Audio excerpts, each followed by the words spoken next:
ජීවිතේ මං මොන තරම් අමාරු දවස් ගත කරාද. මහන්සිය කියලා දැනිච්ච, මට මේක එපා වුණා කියලා දැනිච්ච, අතාරින්න ඕනි කියලා හිතිච්ච වාර 100,000 ගාණක් තියෙනවා. යාළු එකතු වෙලා ළඟම එකතු වෙලා ජීවිතේ විදිනව දකිද්දී ඇඳ දකින්න නැතුව, නිින්ද නැතුව වැඩ කරපු රැයවල් දවස් ගණන් ඕනි තරම් ජීවිතේ අතීතය ඇතුලේ තියෙනවා. මගේ ඇඟ කෙට්ටුයි. මූණ මහන්සි පාටයි. හඬ මහන්සි පාටයි. හැබැයි ලෙඩක් හැදිලවත් කුඩු ගහලවත් නෙමෙයි. මේ ගේම පටන් ගත්ත දවස් ඉඳන් මං වෙච්ච මහන්සිය, මගේ කැපවීම, මගේ වැඩවල ප්‍රතිඵල.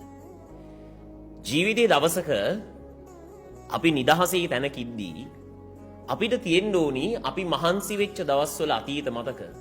එදාට තමයි අපිට දැනෙන්නේ ආඩම්බරයක් අපි ගේමක් ගහලා මෙතනට ආපු මිනිස්සු කියලා. ජීවිතේ ඔයා කවදා හෝ